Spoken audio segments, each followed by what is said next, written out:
En nuestro continente existen muchos lugares hermosos y paradisíacos, no obstante, también hay algunos muy tenebrosos, rodeados de un aura de misterio, en algunos casos vinculados a historias macabras, muertes violentas o espíritus atrapados. A continuación, te presentamos los 10 lugares más tenebrosos de Latinoamérica. A ver si ya conocías alguno de ellos. Número 10. Cementerio Central, Bogotá, Colombia. Es el camposanto más antiguo de la capital colombiana, abierto en el año 1836, siendo lugar de descanso de figuras públicas ilustres tales como presidentes de la República, poetas, científicos, artistas, etc. Un lugar icónico y cargado del cementerio es el Caracol. Se trata de una escalera metálica y circular que conduce al sótano de un mausoleo donde se encuentran los restos de decenas de personas. En este lugar se aparece un espíritu en forma de luz blanca que sube y baja a través de esta. Se ha identificado a esta presencia con la historia de una persona que decidió suicidarse en estas escalinatas y que, según parece, vaga por el cementerio buscando la paz definitiva. El lugar permanece cerrado debido a que se frecuentaba para realizar magia negra y todo tipo de brujerías. Número 9. Palacio Lecumberri, México, DF. Conocido popularmente en México como el Palacio Negro de Lecumberri, se inauguró en el año 1900 y sirvió como penitenciaría hasta 1976. En la década de los años 1920, el lugar comenzó a sobrepoblarse, llegando a tener hasta 20 prisioneros en una misma celda. Así se produjeron problemas tales como mala higiene, epidemias, torturas, etc.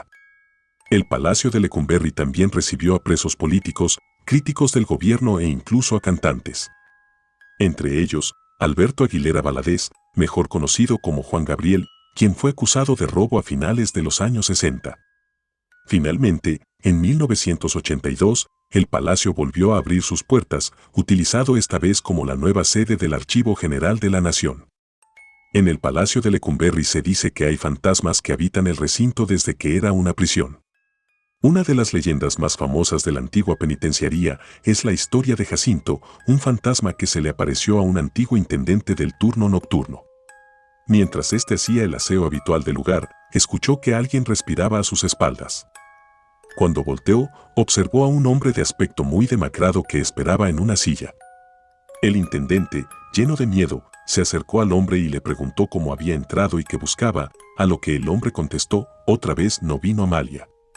Semanas después de este hecho, aquel hombre investigó en los archivos sobre el sujeto que lo acechaba y descubrió que su nombre había sido Jacinto y que, en su juicio, fue acusado por su esposa Amalia, quien le prometió que iría a visitarlo siempre que pudiera. Sin embargo, Amalia nunca fue a verlo. Además de esta historia, ocurrieron varios suicidios, por lo que muchos de los trabajadores del Archivo General y visitantes han visto alguna sombra o escuchado algún alarido tenebroso. Es un lugar con una historia tenebrosa en medio de la capital mexicana. Número 8. Casa Matusita, Lima, Perú. Es una casa ubicada en el centro de Lima. Su nombre proviene de una ferretería que alquiló el edificio desde la década de 1950 hasta 2005. Aunque su historia es más antigua, el mito urbano limeño dice que las familias que vivieron allí tuvieron un final trágico. Una de las historias más famosas es que su dueña, en el pasado, se dedicaba a la sanación de enfermedades incurables, por lo que se le consideraba una hechicera. Sin embargo, cuenta la leyenda, nunca realizó hechizos para hacer daño, solo usaba sus poderes para el bien. A pesar de eso, en julio de 1754 la Santa Inquisición la tomó presa y la torturó hasta que admitió, obligada, ser seguidora del demonio. Fue así como fue condenada a morir en la hoguera en octubre del mismo año, no sin antes lanzar una maldición sobre la casa que habitaba. Familias que habitaron posteriormente la casa sufrieron con esta supuesta maldición. Se cuenta, incluso, que un padre de familia a finales del siglo XIX asesinó a su esposa e hijos tras perder la razón. Número 7. Mansión Mujica, Santiago de Chile. La Mansión Mujica o la Casa Embrujada de Ñuñoa es probablemente la más mítica casa embrujada de Santiago. Fue construida en 1915 por la familia Suárez Mujica, convirtiéndose en su residencia. Su dueño, el joven terrateniente Críspulo Mujica, conoció algunos años antes a un viejo militar, un oficial español que en el siglo XVIII tuvo la misión de llevar a México una imagen de la Virgen del Carmen. El oficial, también de apellido Mujica, conocido por ser un mujeriego, rompió el corazón de una bruja de nombre Rubí en Perú. Enamorada, la mujer ayudó a Mujica a crear riqueza, pero éste la abandonó a cambio de una mujer adinerada. En la boda, Rubí proclamó una maldición para que el oficial nunca más fuese feliz y muriera en la miseria. Críspulo Mujica, el joven terrateniente, sin saber los detalles de la vida del viejo oficial, lo contrató y, asombrado por la experiencia del hombre, en el año 1900 le pidió que trabajara en la construcción de su nuevo palacio. Sin embargo, el joven terrateniente murió antes de habitar la casa. El viejo oficial vivió en el cuarto de criados del lugar, donde años después murió siendo un anciano. Su muerte dio inicio a fenómenos paranormales que se sintieron por años en la mansión. Desde ruidos extraños, quejidos, hasta incendios y fantasmas que deambulaban por la mansión eran habituales. En el año 1997, la mansión fue cerrada debido a la muerte de su última habitante, nieta del joven Mujica. La actividad paranormal siguió hasta el año 2005, cuando un incendio hizo desaparecer la propiedad. Número 6. La Casa Embrujada de Madariaga, Argentina. Esta casa, ubicada en la pequeña ciudad de General Juan Madariaga, fue famosa en los años 90 por los hechos ocurridos ahí. La historia cuenta que, un día la dueña de casa, María Ferreira, de 68 años, aterrada, llegó a pedir ayuda a la policía local indicando que su nieto Julio tenía poderes y que pasaban cosas dentro de la casa. De acuerdo al relato de la mujer, en la propiedad ya se habían producido varios hechos inexplicables, vasos que se caían solos, velas que se apagaban sin corriente de aire, cubiertos que volaban e incluso cajones que se abrían y cerraban sin motivo aparente. Pero, su pedido de ayuda solo provocó la risa de los oficiales.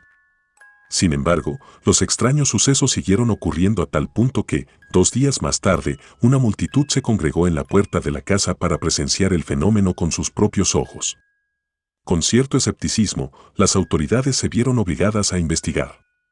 Al llegar al lugar, los policías se encontraron con una familia desolada y ellos mismos pudieron evidenciar, en vivo, cómo los objetos se movían solos y una energía horrible que rondaba el lugar.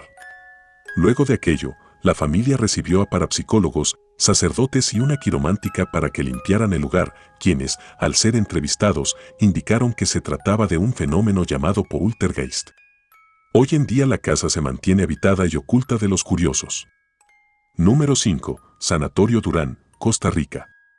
Fue un sanatorio fundado en 1918 creado para albergar y tratar a pacientes que padecían de tuberculosis. Era uno de los sanatorios mejor equipados en el continente para el tratamiento de la enfermedad. A este lugar se le han atribuido diversas leyendas urbanas sobre actividad paranormal. Uno de aquellos es que, en su época como hospital, muchas personas vieron que en las noches se presentaba una monja fantasmal a curar al enfermo de la cama de al lado.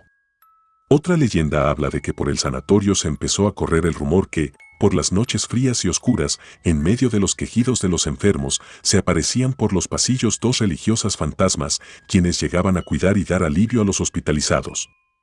Hoy en día la gente cuenta que ha escuchado a las monjas en el último piso del sanatorio.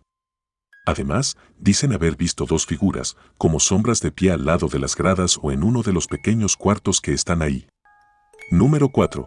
Casa de la Tía Toña, México DF. Está en la tercera sección del bosque de Chapultepec, aislada por un abismo, recomendándose no visitar el lugar. Según cuenta la leyenda, una mujer viuda de un comerciante adinerado, vivió recluida en esta mansión. La historia dice que la mujer, conocida como la Tía Toña, al quedar completamente sola y devastada por la pérdida de su esposo, decidió ayudar a niños abandonados. Hay versiones que afirman que, debido a que los niños continuamente le robaban sus pertenencias de valor, decidió darles una reprimenda matándolos a golpes y luego arrojándolos al barranco contiguo de la casa. Otras versiones dicen que la mujer enloqueció debido a los malos tratos de los niños, ya que nunca se mostraron agradecidos con lo que la mujer hacía por ellos. Es así como una tarde, la viuda preparó la comida y le agregó veneno. Todos comieron como de costumbre, muriendo de forma atroz y dolorosa. La tía Toña, arrepentida de sus actos, también consumió la comida envenenada corriendo con la misma suerte. Se cree que su espíritu aún habita en la casa y al acercarse al puente se logran escuchar voces y ruidos provenientes de la mansión. Número 3. Hospital San Juan de Dios, Bogotá, Colombia. Fundado oficialmente en 1723, es probablemente el principal centro de salud pública y de investigación científica médica del país. Sin embargo, fue clausurado en septiembre del año 2001. En su interior, aún habitan antiguos trabajadores del hospital y sus familias que se quedaron por necesidad, luchando para que se les reconociera el trabajo de varias décadas. Estas personas cuentan que, efectivamente, hay fantasmas en el lugar. El fantasma de una monja que entregaba la medicina a los pacientes, mientras las enfermeras extrañamente permanecían en un sueño profundo, es la historia más recordada por las personas que trabajaban y las que fueron atendidas en este lugar. Otro lugar es la morgue. Allí es donde se siente más actividad, debido a la gran cantidad de personas por muerte violenta que terminaron allí. El año 2015 el lugar fue abierto en forma parcial y los avistamientos siguieron. En aquella ocasión, los empleados creyeron ver el espíritu de una enfermera que se suicidó en el lugar años atrás. Ocurrieron muchas situaciones extrañas, tales como puertas que se abrían solas o cajas que se caían solas de los estantes. Número 2. Las Torres del Sisal, Barquisimeto, Venezuela. Fue un proyecto habitacional desarrollado durante los años 1974 a 1979. Es conocido como uno de los lugares más tenebrosos de Venezuela. Cuenta la leyenda que las torres fueron paralizadas por errores graves de diseño. El dueño de la empresa a cargo de la construcción quedó muy endeudado, yéndose a la quiebra. Ante esto decidió lanzarse desde lo más alto de una de las torres.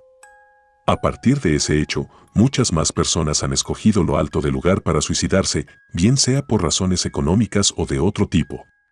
Otros, simplemente, aseguran que una voz les dice que deben lanzarse desde lo alto de las torres. Muchos suicidios más ocurrieron en el lugar, alrededor de 37 casos en 43 años. Testigos afirman haber encontrado en esas torres vestigios de ceremonias satánicas y animales sacrificados, así como la presencia de espíritus malignos. Impera la magia negra y, con el tiempo, el ambiente fue tomado por una energía oscura que, según aseguran, induce a las personas a quitarse la vida. Mucha gente indica que en ese lugar se escuchan voces, lamentos y gritos. Es tan fuerte la energía que se recomienda a quienes se encuentren en un estado emocional alterado no pasar cerca de allí, pues escucharán voces que los induzcan a saltar al vacío. En las mismas paredes ruinosas han aparecido letreros como, para los que no crean en la vida, suban hasta el último piso. Número 1. La Isla de las Muñecas, México, DF.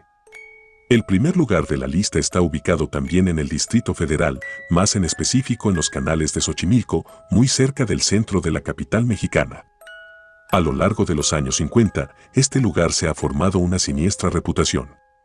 La leyenda urbana dice que una joven falleció ahogada, enredada entre las ramas del canal. Julián Santana, quien se encargaba de cuidar el islote en total soledad, no pudo hacer nada por salvarla. Sin embargo, lo que más impactó a Julián fue la aparición de una muñeca en el agua al poco tiempo de morir la niña, la cual se decía que era de la niña ahogada. Se dice entonces que, al poco tiempo de lo sucedido, el fantasma de la niña se aparecía en los sueños de Santana, al mismo tiempo que comenzó a escuchar gritos y llantos en los alrededores de la isla, supuestamente producidos por la niña, quien buscaba atormentar al protector de la isla.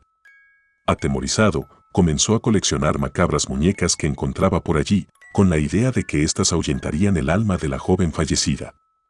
Años después, Santana moriría lamentablemente del mismo modo que la joven, dando pie a versiones que aseguran que hay fenómenos paranormales en torno a las muñecas. Las leyendas dicen que, cada noche, las terribles muñecas eran poseídas por el espíritu de la niña y acompañaron a Julián en sus últimos días.